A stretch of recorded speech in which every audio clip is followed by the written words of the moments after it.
Buenos días de nuevo. Vamos a tratar del animal cultural. El vídeo anterior era simplemente de repaso, teorías políticas que ya conocemos.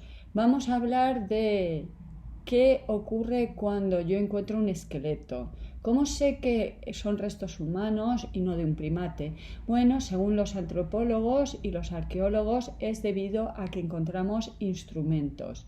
El ser humano es el único animal que construye instrumentos. Los otros animales pueden utilizar un palito, por ejemplo, para sacar miel de una colmena, pero no los fabrican. Así que vamos a ver las teorías de un filósofo francés. Muere en 1941, por lo tanto es un filósofo contemporáneo que define al ser humano como Homo faber. La expresión Homo faber ya se había utilizado previamente, no exactamente igual, por Benjamin Franklin. Nos suena Benjamin Franklin, muere en 1790, pertenece por lo tanto a la Ilustración y había hablado del ser humano como tool-making animal. ¿Qué nos dice Bergson? En la pensée et le mouvement, es decir, el pensamiento y el movimiento. Creemos que a la esencia del ser humano pertenece el crear material y moralmente, el fabricar cosas y fabricarse a sí mismo.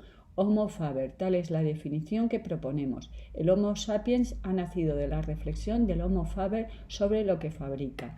Por lo tanto, para Bergson, si somos si somos Homo sapiens, es porque previamente somos Homo faber, porque fabricamos cosas, por eso somos seres racionales. Si pudiéramos despojarnos de todo orgullo, si para definir nuestra especie nos atuviéramos estrictamente a lo que la historia y la prehistoria nos enseñan, como la característica constante del ser humano y de la inteligencia, no diríamos quizá Homo sapiens, sino Homo faber. En definitiva, la inteligencia mirada en lo que parece ser su característica más original es la facultad de fabricar objetos artificialmente, en particular instrumentos para hacer instrumentos y variar infinitamente la fabricación. En este texto, también del mismo autor, vemos que nos dice que somos excesivamente orgullosos cuando pretendemos definir al ser humano como Homo sapiens, que realmente lo que nos caracteriza es ser Homo faber, que nos permite crear instrumentos y con esos instrumentos creamos otros instrumentos que nos permiten crear otros instrumentos. La casa estaría clara, ¿no? El ser humano se define por su función de fabricar y no tanto por su racionalidad y su pensamiento. El instinto y la inteligencia son, ante todo, decía Virgen, dos métodos diferentes de acción sobre la materia inerte. Entonces, según estos autores, el ser humano tiene dos instrumentos, las manos y la inteligencia, para transformar la naturaleza. Y, sorprendentemente, compartimos el cerebro con los animales. Los primates también tienen. Lo que no tienen son manos. Y entonces lo que caracterizaría, lo que nos haría diferentes serían las manos frente a la inteligencia que también tienen los animales. ¿De acuerdo? El primero en señalar que lo que caracteriza al ser humano son las manos es Anaxágoras. Anaxágoras es un presocrático del siglo V antes de Cristo. Ya sabemos que algunos presocráticos son contemporáneos, ¿de acuerdo? Pero los agrupamos por ese interés en la naturaleza. Y para él es lo característico del ser humano. Ya imaginamos que Aristóteles se opone. Justamente para él es al revés. La naturaleza, que no hace nada en vano, nos ha dado las manos a los seres humanos porque tenemos inteligencia y podemos utilizar las manos. Ya habíamos visto este argumento teleológico, todo tiene un fin. Entonces, si nos ha dado manos es porque podemos utilizarlas, pero la inteligencia es previa. Ya hicimos una crítica a esta obsesión de los griegos por definir al ser humano como animal racional.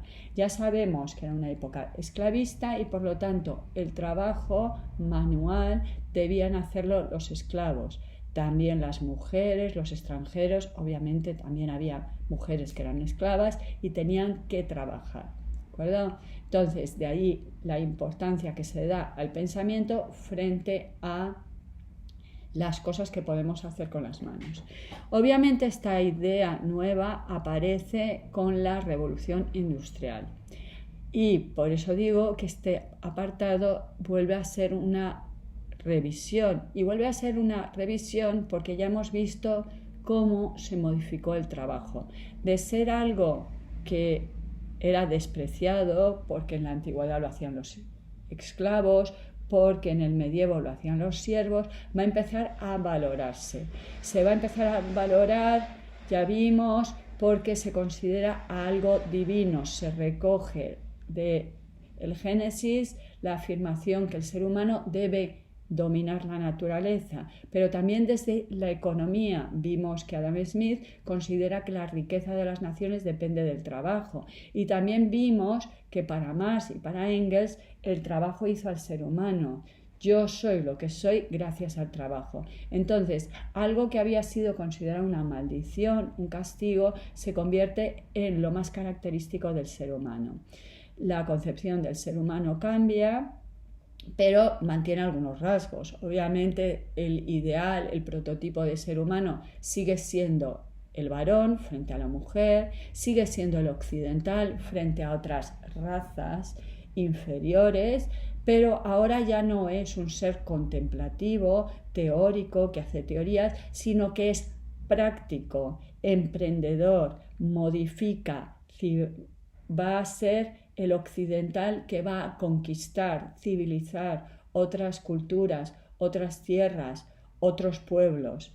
Entonces, cambiamos la concepción. Vamos a tratar de la cultura.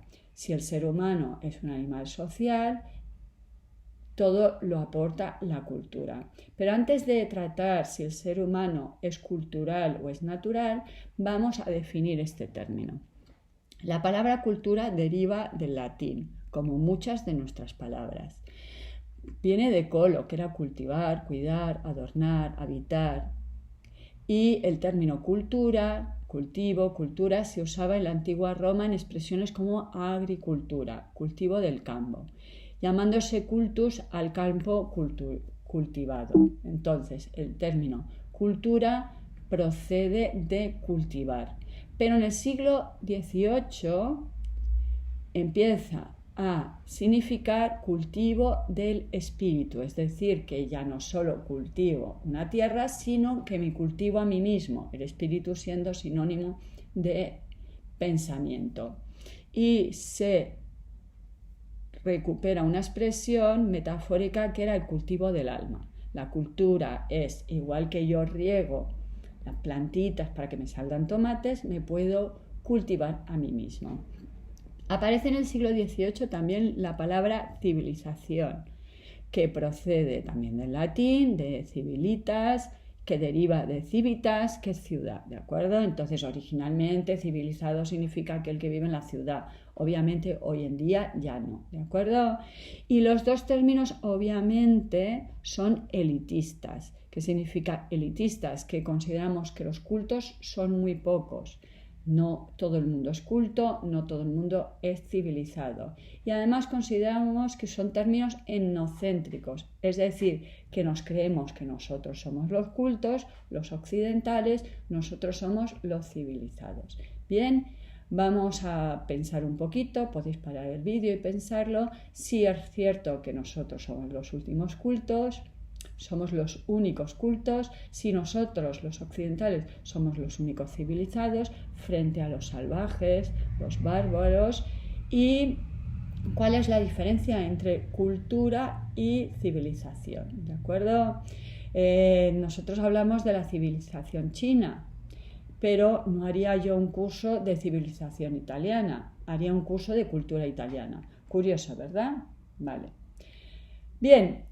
Culture en francés significa tanto cultivo, por ejemplo, de hortalizas o verduras, como cultura del espíritu. Culture significa en inglés tanto cultivo como figurativamente cultura. Si me voy al diccionario de la Real Academia, veo que cultura es sinónimo de cultivo, pero también es conjunto de conocimientos que permite a alguien desarrollar su propio juicio crítico. Por lo tanto, estoy hablando de un individuo que adquiere conocimientos que le permiten pensar. Pero también, tercera acepción, conjunto de modos de vida y costumbres, conocimientos y grado de desarrollo artístico, científico, industrial, en una época, grupo social. Por lo tanto, la cultura puede ser individual, pero podemos hablar de la cultura de un pueblo. Civilización, conjunto de costumbres, saberes y artes propios de una sociedad humana. Hablamos de la civilización china, de la civilización occidental. Estamos hablando de un conjunto, estadio de progreso material, social, cultural, político propio de las sociedades más avanzadas, los beneficios de la civilización. ¿Vale? Bien. A finales del siglo XIX se empezó a hablar de otras culturas que no fueran la occidental, ¿de acuerdo? Y eso fue gracias a los antropólogos. Entonces el término cultura empieza a ser muchísimo más amplio y empieza a perder las connotaciones elitistas y etnocéntricas. Repito, etnocéntricas es que yo considero que soy el único civilizado, el único culto. Elitistas que solo pocos tienen cultura o civilización. Taylor da una primera definición que es justamente amplia de cultura. Y a partir de entonces no paran de aparecer definiciones de cultura. Por ejemplo, estos señores, difícil pronunciar sus apellidos, llegan a recopilar 164 definiciones y ellos obviamente van a añadir la siguiente. Entonces, en 1952 ya tenemos 165 definiciones. Bien, entonces, ¿cuál suele ser la diferencia? ¿Cuál suele ser el problema? Bueno, si incluimos en la cultura los productos materiales, cacharros, máquinas, obras de arte o no, ¿de acuerdo? Por ejemplo, las meninas, ¿es cultura o no es cultura? Pero, por ejemplo, que hayamos podido hacer un bolígrafo, ¿es algo cultural o no es algo cultural? Obviamente no siempre han existido los pilots, entonces ¿es un hecho cultural o no? ¿De acuerdo? Nos vamos a quedar con una. Cultura es el conjunto aprendido de tradiciones y estilos de vida socialmente adquirido de los miembros de una sociedad, incluyendo sus modos pautados y repetitivos de pensar, sentir y actuar, es decir, su conducta. Vale, vamos a simplificar. Cultura sería todo lo socialmente adquirido, es decir, que la cultura se opone a lo innato.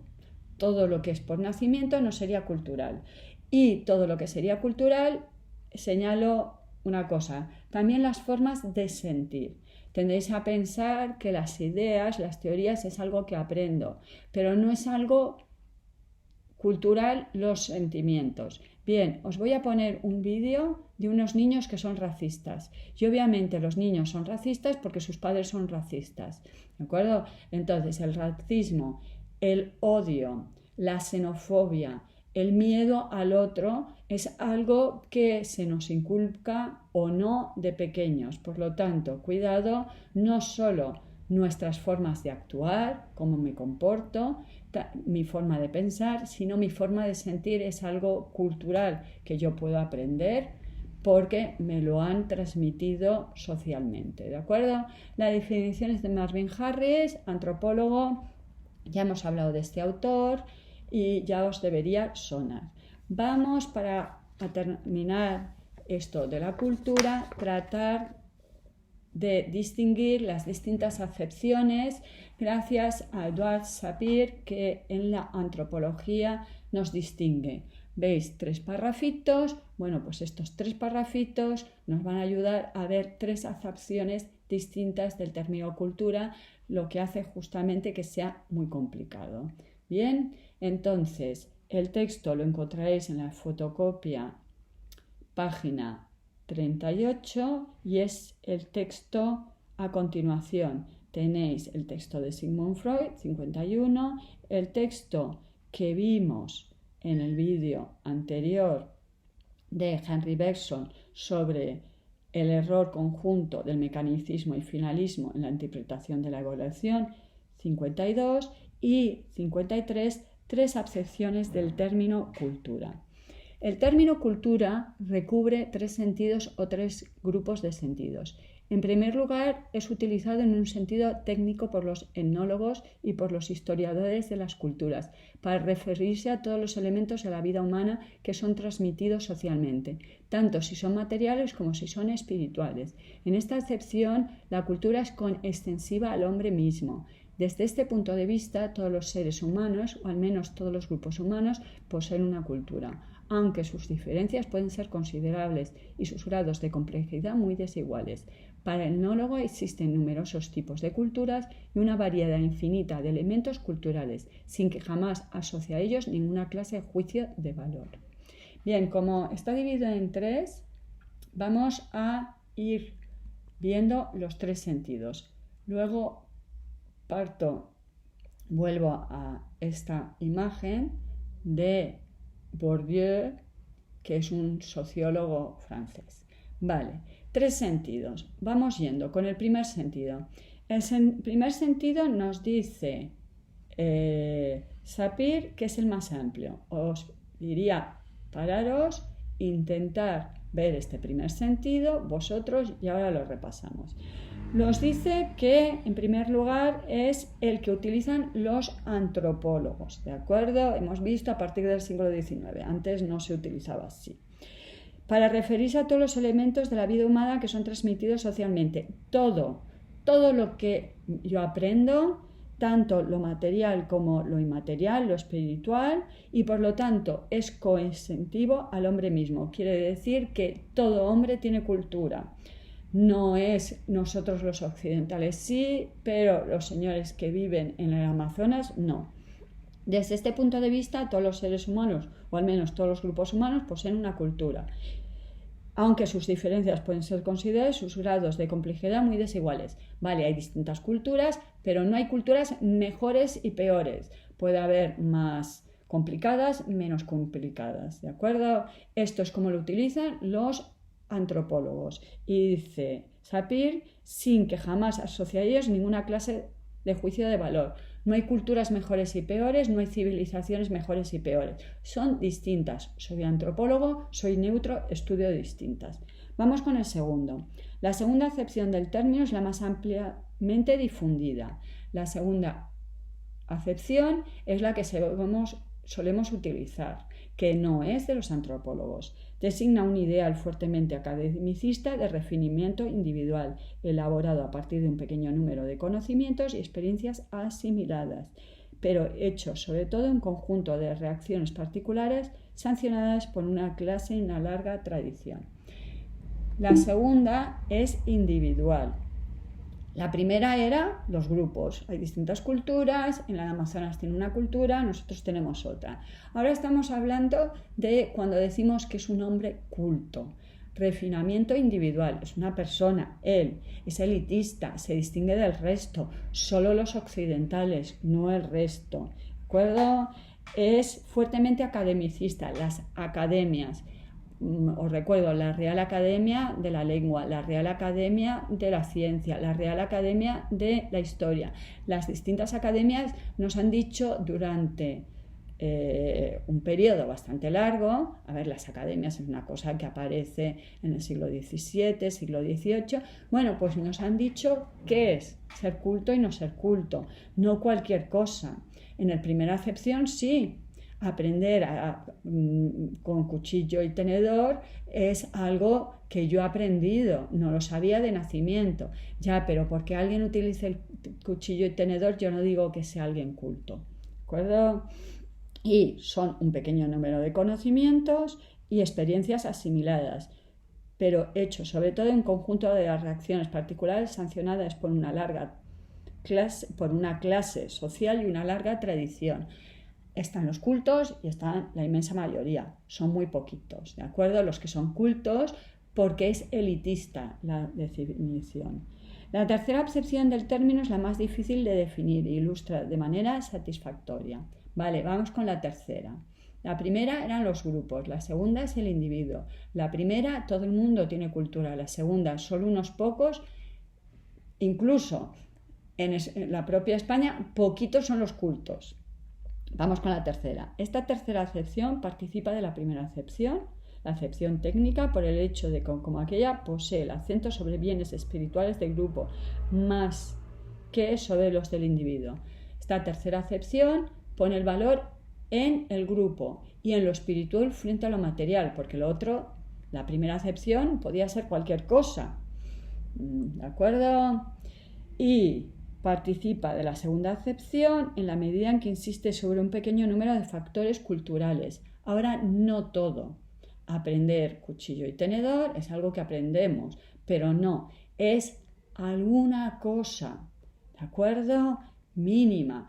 Pero ahora no estamos hablando del individuo, es de la cultura. Cuando hablamos de la cultura italiana, de la cultura francesa, de la cultura española, ¿de acuerdo? En este sentido, la cultura se aproxima al espíritu o al genio de un pueblo. Vale, por eso he puesto el espíritu de un pueblo. Y os pediría que pongáis ejemplos. Yo he puesto un ejemplo, poner vosotros algún ejemplo propio, ¿no?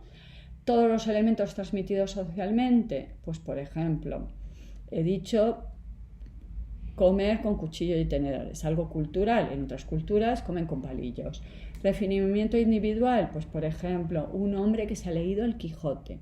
No todo el mundo nos hemos leído el Quijote, así que solo aquellos que han leído el Quijote. Y por último, el espíritu de un pueblo, pues por ejemplo, ¿qué caracteriza la cultura española? Pues por ejemplo, las meninas.